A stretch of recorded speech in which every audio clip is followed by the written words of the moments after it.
Olá a todos. A gente vai dar início aos estudos relacionados aos fatos sociais, segundo a perspectiva do autor Émile Durkheim. É importante, nesse primeiro momento que a gente está estudando esse autor, é importante fazer a contextualização, desse autor, que é um autor que nasceu ali no século XIX e morre no início do século XX, tendo suas principais obras produzidas já no século XIX e no início do século XX. E é importante falar também que ele é um autor francês, né, nascido na França. Para sociologia, o Durkheim vai ser entendido como o fundador da ciência sociológica, né? É o autor responsável por fundar o método científico da sociologia, principalmente quando ele escreve o seu livro clássico chamado de As Regras do Método Sociológico. É nesse livro que ele vai desenvolver os caminhos necessários para criar uma ciência que dê conta de entender a sociedade. E essa ciência vai ser chamada de sociologia, né? É nesta obra clássica dele que ele vai colocar qual o objeto de estudo da sociologia, né? O que essa ciência precisa fazer para se tornar uma ciência, o que a sociologia precisa fazer para se tornar uma ciência, né? Uma ciência que, de certa forma, tem o seu próprio objeto de estudo, né? Então a gente vai ter que o Durkheim, essa preocupação em entender a sociedade, ela já vinha acontecendo desde o início da Revolução Industrial, né? Desde o surgimento do sistema capitalista. É porque, de certa forma, houve um profundo impacto na vida das pessoas, né? Houve uma profunda transformação na forma com que as pessoas viviam. E, de certa forma, os pensadores queriam entender os impactos dessas transformações, os caminhos que a humanidade estava seguindo e entender como essas transformações estavam impactando diretamente a vida das pessoas, né? E é nesse sentido que o nosso autor ele vai desenvolver um método sociológico, né?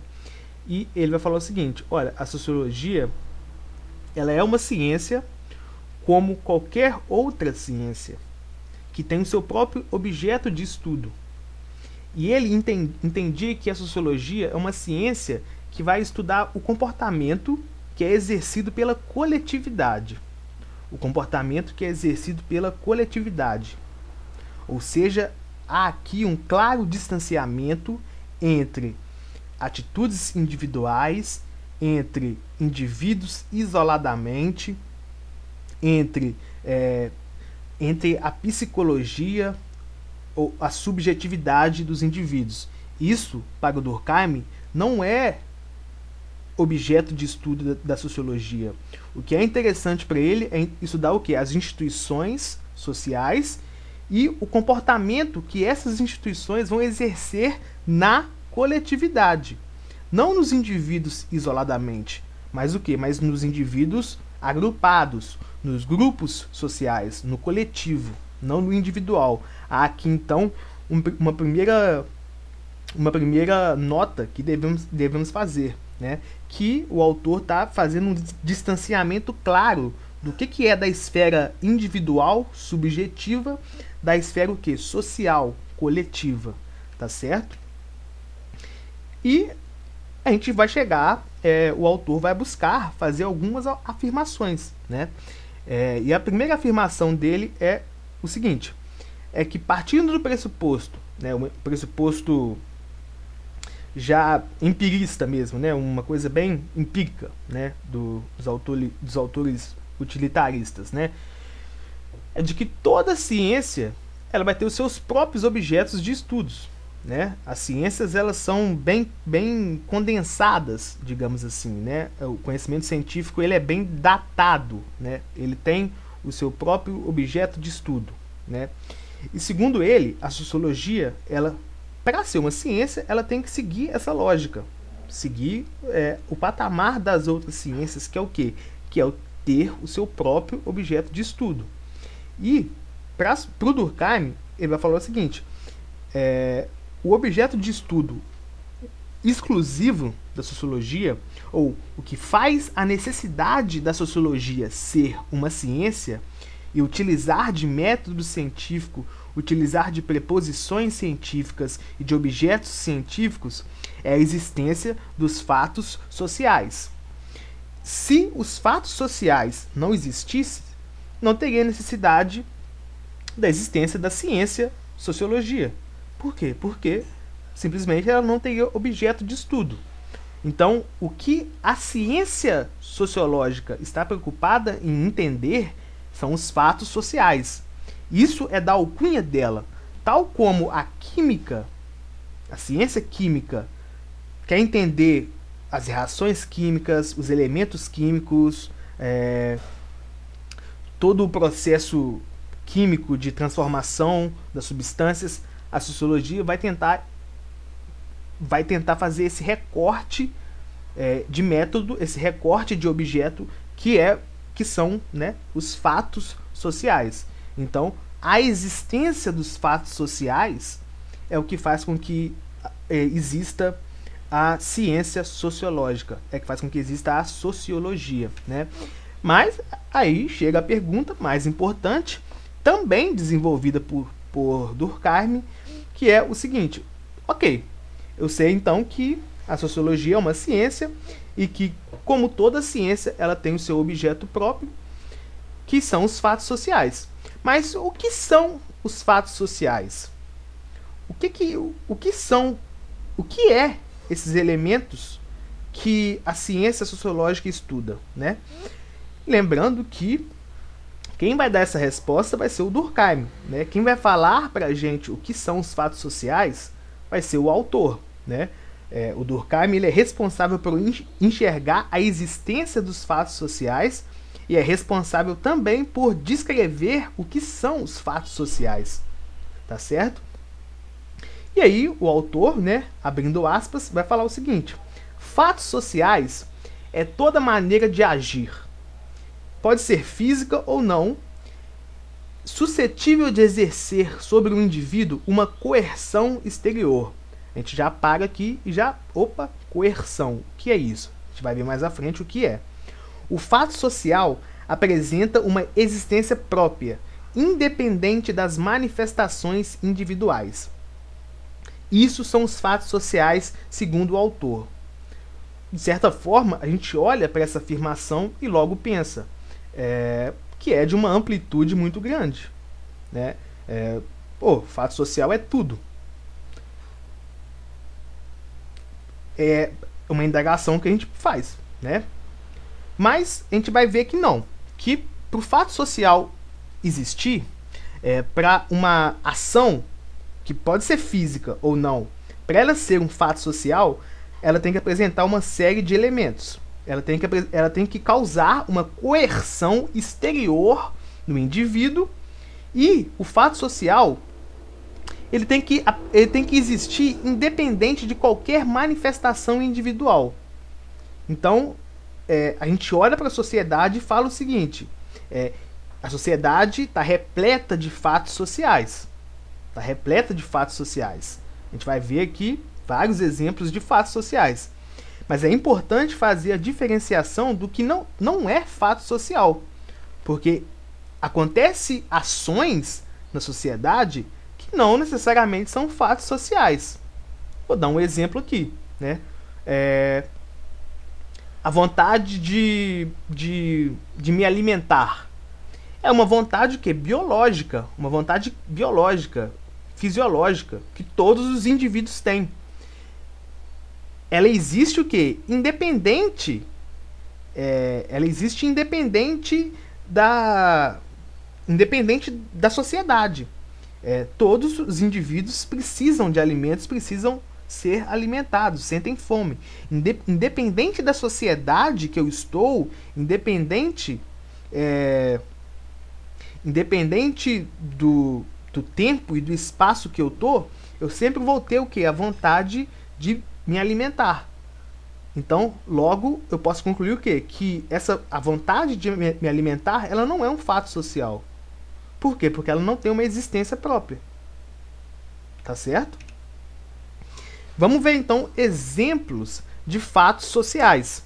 Lembrando que eles são maneiras de agir que podem ser físicas ou não, que elas vão gerar uma coerção nos indivíduos e que o quê? E que ele vai apresentar uma existência própria, independente de manifestações individuais, né?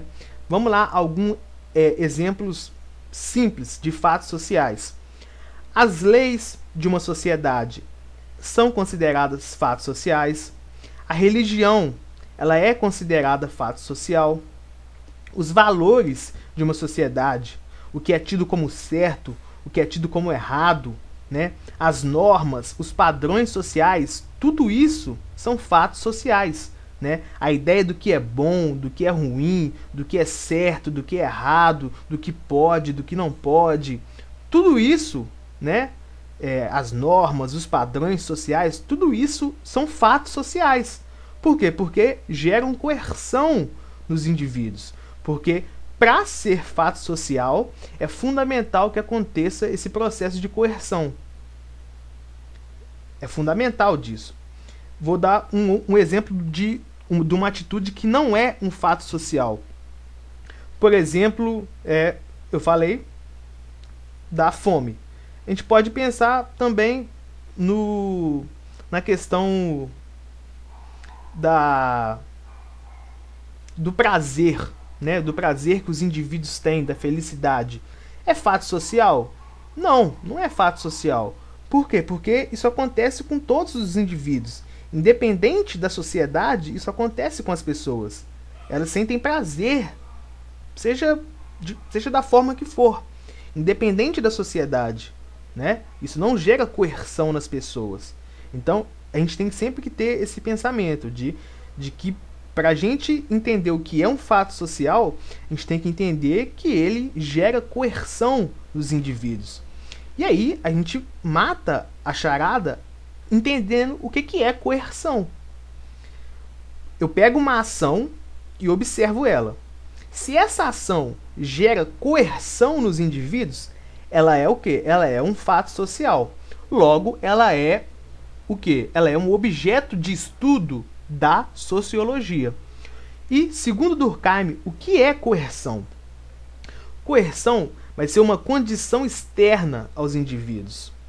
É um efeito de cima para baixo, da sociedade para os indivíduos. Quando o padrão e a ordem da sociedade eles são quebrados, acontece a coerção social. Coerção é o quê? É você se sentir coagido, né? Me sinto coagido, né? Me sinto fui coagido de certa forma, né? Isso é a coerção social, né? Só que a coerção social ela tem que ser entendida como que um efeito da sociedade para os indivíduos. É a sociedade e os padrões, os valores, as normas da sociedade que gera essa coerção nos indivíduos. Então, sempre que acontece um rompimento de padrão, de ordem, vai acontecer essa coerção. A sociedade ela vai dar essa resposta, que pode ser dura ou pode ser mais leve, né? Sempre que acontecer a quebra de um padrão e da ordem de uma sociedade, vai acontecer necessariamente a coerção social. E vamos ver agora exemplos de coerção social, para isso ficar muito claro e a gente entender perfeitamente o que são fatos sociais e o que é coerção social. Por exemplo, um exemplo o mais simples de todo, quando a gente viola uma lei, a gente sofre uma coerção social, né? Pode ser que eu vá preso. Então, eu estou o quê? Estou sofrendo uma coerção muito grande, né? Quando eu violo uma lei, eu deixo de cumprir uma lei e eu vou preso, por exemplo, eu estou sofrendo uma coerção social. Está acontecendo o quê? Um processo que a sociedade ela está me punindo. Mas aí você fala assim, mas e se eu violar uma lei e não for pego? É também uma coerção social? Também é uma coerção social. Por quê? Porque eu estou indo contra o que a sociedade fala que deve ser feito.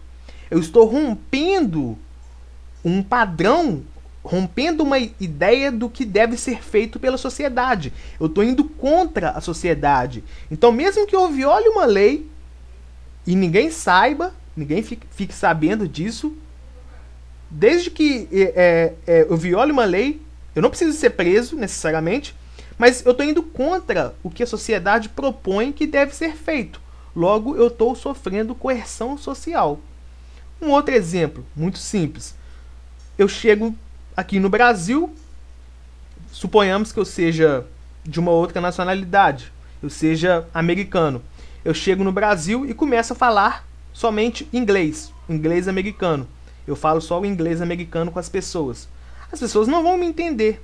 Ou a maioria das pessoas, né? Elas não vão me entender. Por quê? Porque a língua nativa do Brasil é o português.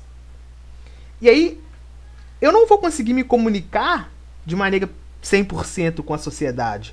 Por quê? Porque a sociedade, ela tem como língua nativa o português. E se eu chego aqui no Brasil e não uso o português como idioma, eu vou sofrer um processo de coerção social. Que é o quê? Que eu não vou conseguir me enquadrar na sociedade perfeitamente. Por quê? Porque eu não vou saber me comunicar. Um outro exemplo, né? Existe um padrão de moda, né? Sobre os indivíduos. A ideia de roupas, né? Vou dar um exemplo muito simples. Suponhamos que eu tenha que ir num funeral. Um funeral de um ente muito próximo meu que faleceu.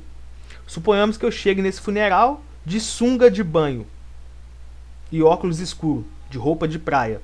As pessoas vão olhar pra mim e vão olhar o quê? Como se eu estivesse desrespeitando.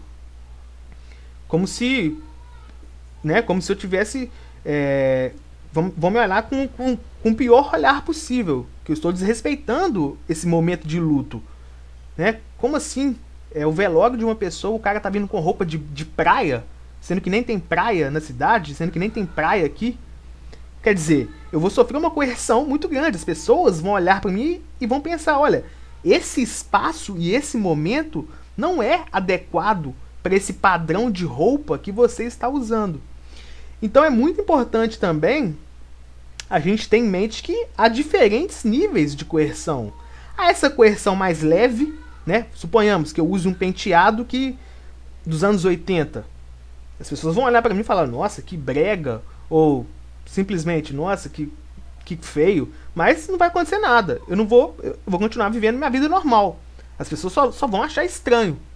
Mas eu vou estar sofrendo coerção. Por quê? Porque eu estou indo contra o padrão de moda da sociedade. Então isso é um nível de coerção baixo, teoricamente.